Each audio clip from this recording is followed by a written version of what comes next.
Hi everyone, it's Nick. Welcome and welcome back to my channel. Okay, in this video, we are going to be talking about how to make your living room more expensive. So the first video I ever did on YouTube coming up 3 years ago was how to make your home feel more expensive. And I thought, let's revisit that topic, but just go room by room. And so in this video, we're gonna be talking about the living room, and I'm also gonna do bathroom and bedroom and all sorts of stuff later. Important to note though, that expensive isn't a design style. It just basically what I say when I mean more expensive is just a little bit more personal, a bit more to you, a little bit more custom rather than just sort of feeling so basic. That's what I mean by expensive. But you're just gonna give you some tips on how to make it a little bit more special so that you can love your place a little bit more. So let's get going. Okay, first up on my list is going to be paneling and other wall treatments. So walls are, I was gonna say underutilized, but maybe they're not properly utilized, I would say. Wall treatments do a fabulous job of just providing some beautiful texture to a wall. They give it some visual interest, but they don't necessarily feel really heavy and overwhelming. I think sometimes what people do is they see a blank white wall, they throw a piece of art on it, probably from HomeSense, and then, I shouldn't chuckle, probably from HomeSense or somewhere else that you may enjoy.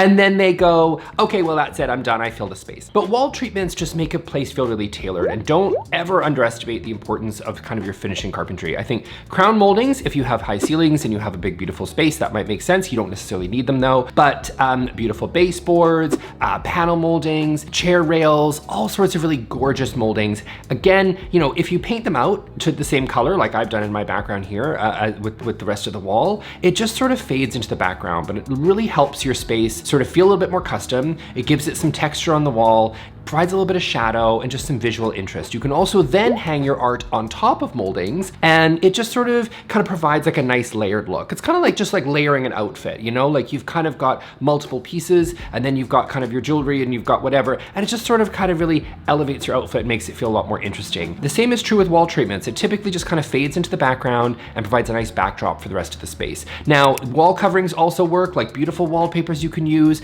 everything from really simple, like a nice gorgeous grass cloth, all the way to some like a really funky jungle print or some sort of really interesting print that you love, something geometric maybe. Lots of different options on the wall treatment side that you can do, as well as, you know, vertical slat walls, stone. I mean, if you've got the budget for it, of course, gorgeous. Like lots of different gorgeous wall treatments that you can do. Gonna make your space feel more interesting, gonna feel a lot more expensive and a lot more custom and tailored to you. Okay, next up on my list is going to be to create vignettes in your space. So in the context of interior design, a vignette refers to a sort of carefully curated arrangements of different displays of really interesting objects and furniture and sort of decorative elements within sort of a defined space, right? So it is a composition of items that are grouped together to create something sort of visually interesting and cohesive. And I think it's really important to both create focal points in your space, but also to create these vignettes of sort of these curated objects to make it feel really special and interesting. So examples of areas to create a vignette might be something like on your mantle, it could be on your coffee table, or sort of maybe on top of like a bar cabinet or a media console or some sort of other tabletop, something like that. But you know, shelving units also make sense, built-ins make sense. So just creating these vignettes of sort of really carefully curated objects that sort of tell a story, and they just make a space feel a lot more visually interesting, and it's a way for you to sort of personalize it with your own personality as well. So getting coffee table books in areas and interests that you understand, not necessarily just the Tom Ford book or the Chanel book everybody else has, but a coffee table book that really speaks to you, or multiple, just little objects that you really enjoy and sort of tell the story of kind of who you are. And you know, they might be in the color palette that you've chosen for the rest of the space, and just make it feel really tight and coordinated. This is, in my opinion, one of the ways that open shelving can be really well utilized, because it is creating kind of a wall unit that is very curated and not something that sort of feels really haphazard. My personal take, hot take as it may be, some people might not agree, is a lot of the like ugly stuff that people practically actually have in their home oftentimes are better suited to put behind closed shelving, and open shelving, which you should limit because I don't think you have that much nice things, to be honest with you. The open shelving should be reserved for these sort of pieces that kind of tell a little bit of a story and are really beautiful. And they sort of are balanced in their composition. So you've got some pieces that are high, some pieces that are low. You know, it's balanced. You don't necessarily have a whole bunch of objects on one side and then nothing on the other. You know, they sort of vary in size. They've got lots of different textures and colors happening there. And and just really sort of tell a story. And I think that these vignettes really sort of are what people see when they see on Instagram, and they sort of see in some of these design shows and they go, God, that looks beautiful. Why doesn't, and why doesn't my home? And oftentimes that's it. It's an area of the home that is curated and special and interesting. And I think that really makes a place feel premium and a lot more expensive. Okay, next up on my list is going to be keep it clean and organized. I feel like this one should be kind of obvious, but surprisingly kind of like not really, but also speaking to what I was mentioning earlier of like the not so pretty stuff that you have, which might be practical and super important to have, and I get that. If you can store it or you can find places for it so that you're organized, it's gonna go a long way to make your space feel more expensive and more kind of custom and tailored to you, right? It's gonna look a lot more beautiful because it's not gonna have clutter. So clutter is not necessarily, you don't have to be a minimalist, right? Like I'm not saying like don't get rid of everything, but just maybe be mindful and intentional on what is being displayed and what is not being displayed, because so often we get lazy, myself included, and we tend to kind of throw things in the space that is not particularly attractive, but we use all the time, and we just kind of like go like, I know I should put that away, but like, I just don't have the energy. And I think having that energy to actually put stuff away that you're not using or that maybe isn't that attractive, and then having things on display that are beautiful can really go a long way to making your space sort of feel organized. It'll feel a lot more cohesive and more intentional with what you put out, because that's really kind of the name of the game. Like a lot of designer looks sort of thing, or just everything's really intentional. Everything is thought through, and sometimes that is impractical, but sometimes it's just a matter of putting your stuff away. You know what I mean? Like we can sit and blame like, oh, that's impractical all we want. Sometimes it's just on us to just kind of keep our place clean, you know? And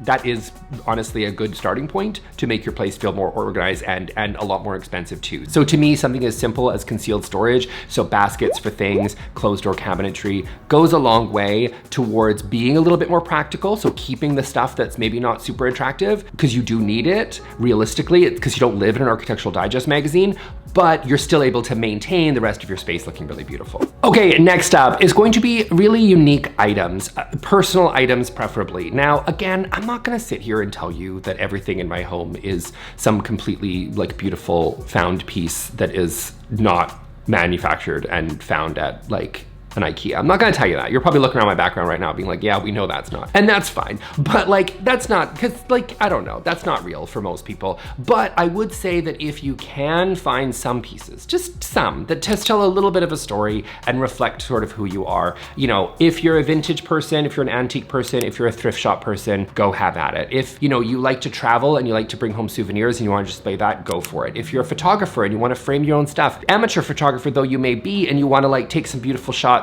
and then, you know, print them out and then put them and frame them and put them on your wall. All that stuff, I think, goes a long way to making your space feel a lot more personal. And again, it's gonna tell that story of who you are. I think, you know, some people say design doesn't matter, in which case, go live in a hospital for a few weeks and then tell me design doesn't matter, because it matters, right? Go live in a prison and tell me design doesn't matter. It does. Design matters. And so to me, you know, having a space that you love that tells your story does matter. Obviously, that's why I do what I do, and I obviously believe that. But I think it's really important that it also reflects who you are. And that means, you know, taking pieces that you have found that you really enjoy and showing them. Because I think one of the best parts of a design too is that, unlike say clothing, which reflects who you are as well, you get to welcome people into your home and they get to kind of experience who you are in like a really real, honest way. They get to come and spend time in your home. They get to experience you firsthand on kind of a practical basis. So make sure that it reflects who you are. And, you know, if you can have some personal objects, maybe mixed in with some, you know, mass-produced stuff can be fine. I think it helps, you know, make your place look a lot more expensive, a lot more customized to you, and more authentic to who you are. And I think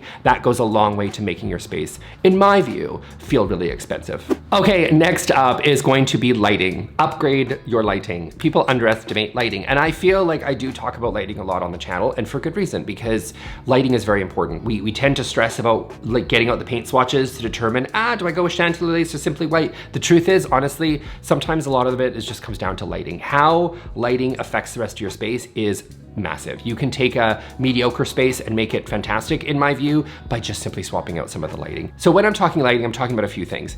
I'm talking about color temperature, so choosing something that is a little bit more on the warmer side, you know, rather than choose, it's fine if you want to choose like a brighter white, that's okay. We all have our preference, that's okay. But I think the stuff that's reserved for the garage, the lighting that's meant for a garage, is not lighting that should be brought into your home. I would also say something that people don't talk about enough when it comes to color temperature is being consistent. So what I cannot stand, what literally gives me a headache is when I see a lamp that's got a really like warm golden light, but then you've got another lamp and it's a really bright white, and now you've got mixing lighting temperatures. Oh, that gets me. You know, at least be consistent.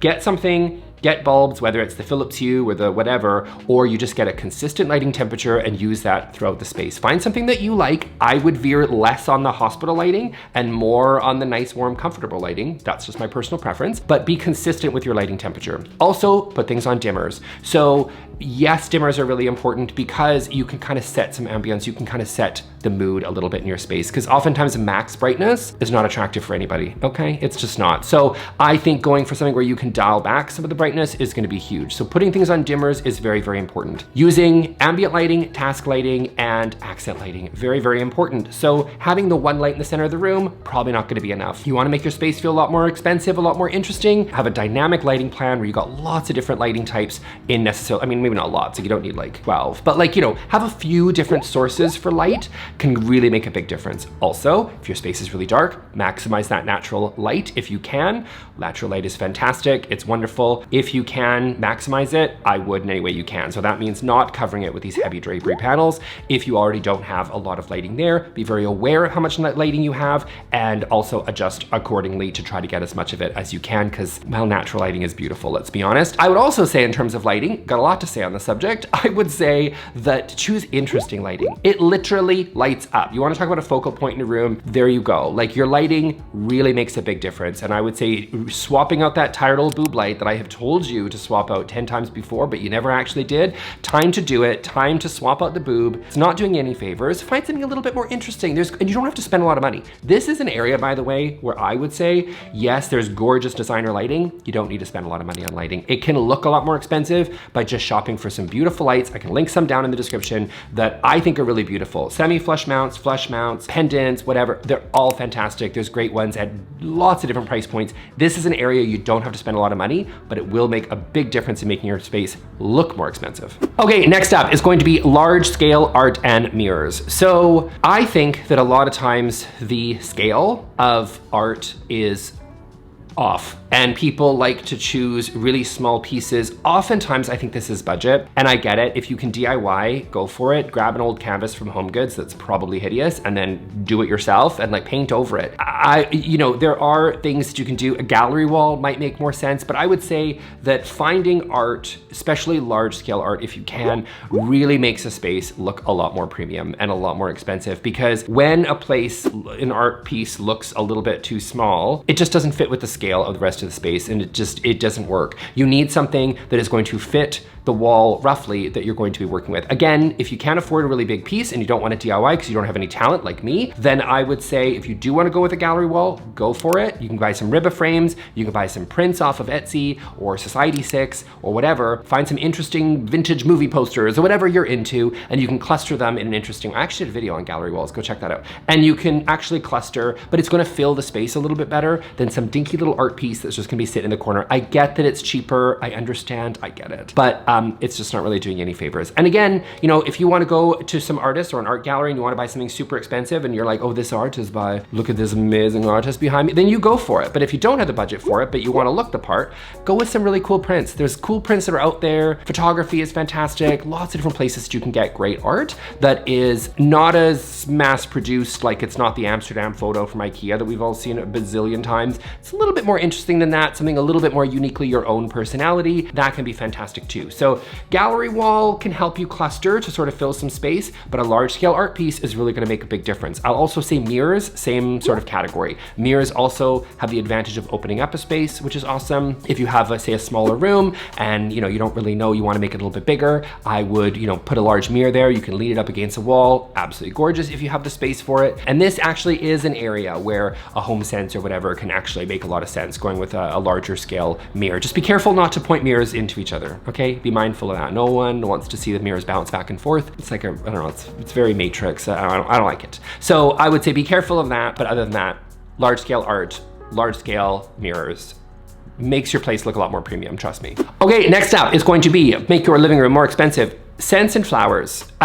If you are sensitive to scents, because there's always that person in the comment, I see you, I hear you, then don't put it in. You just don't have to take this advice. That's fine. Why does anybody take any of my advice? Like, I don't know, they just do, so that's cool, but you don't have to. You know what I mean? Like, if you're allergic to scents, don't put them in. Also, mindful of your guests. You know, if you have some like really heavy incense or something, maybe that's overwhelming everybody. We're not trying to recreate some, like, no. But you might want to just like freshen your space up with a nice scent, if that's, you know, something subtle, a beautiful candle. My favorite, I'll also link, which I love. I've bought that candle like many times. Find a scent that really speaks to you. It could be citrusy, it could be cinnamon, it can be bergamot, it can be, I don't know, I've run out of scents. You know what I mean? Like, it could be floral, whatever you want to do, and find something that works for you. A diffuser can work, incense can work, candles can work. Find something that sort of makes your space feel a little bit more fresh and interesting and just subtle. It's one of the senses that is so often ignored, right? There's a reason why the old like realtor trick where you bake cookies, no one does that anymore. I want to go to an open house and have somebody bake cookies for me, but I've never had a cookie at an open house. So these realtors are really phoning it in, because that was always an old realtor trick, but I haven't had a cookie in a long time. Something to think about. You know, you don't have to bake the cookies, but like there's a reason why people do that, is because it's a scent. It's one of our senses that is so often ignored, and it really does help you because I would say a scent transports you unlike any other sense. Do you know what I mean? Like, if you smell someone's perfume that they used to have, like, oh, it like takes you back, doesn't it? So scent, you know, it's really important to consider scent in your living room, in your space, especially because you're gonna be doing a lot of entertaining there. And I would say it's just something to consider. Fresh flowers, I'm gonna put in sort of the same category here. Not only are they visually appealing and beautiful, but also can provide a little bit of scent as well. So that's why they're kind of in the same category. It's loose, but you see the connection. I would consider both of those great options to make your space feel more expensive. And finally, my last one would be to really take into account having a cohesive color scheme. So taking a step back when you're designing your living room and thinking of the color scheme before you start going to HomeSense. Why do I keep picking on HomeSense today, you guys? Well, they deserve it. Rather than just going shopping and just like buying a bunch of crap and hoping it works, have a plan. Like, have a plan for what you're going to do. You know, I cover this in my course, by the way, shameless plug, link below, but it's basically like finding a cohesive color scheme that works for you. Sort out your wood tones, sort out your color palette, find inspiration from wallpaper that you love, art that you love, and really stick to that color scheme. It doesn't have to be like 2 or 3 colors. You don't have to go for like a monochromatic beige space. You can go for something that's got 5, 6, 7 colors if you want. You've got maybe your primary, you've got some secondary colors and some accent colors. Really dive deep and understand your color scheme before you necessarily go out and shop, because I think that goes a long way to making your space feel really cohesive and tied together. Because oftentimes we walk into these designer spaces and we're like, why does all this work? And it's because they're repeating the same colors throughout the space. There's rhythm in the design because your eye is drawn to these colors around the room, and it makes the space harmonious, it feels cohesive, it feels put together. And that to me is a big part of making a space feel more expensive. That plus some personal touches, some beautiful space planning, and you've got a gorgeous space that looks well designed, that looks expensive and premium. And we're not talking about buying expensive Hermes blankets, which I've already made fun of in a video. We're talking about good old fashioned practical interior design tips that honestly really do make a space feel put together and more expensive. And that's what we're all about here. So I will see you all in the next video. Thank you all for this one. I'm going to link here to some living room design mistakes video that I did, which is, I think, my most popular video on my channel, to be honest. So now that you've listened to what to do, maybe look at what not to do, and then go from there. So I'll see you all in the next video. Thanks a lot. Bye.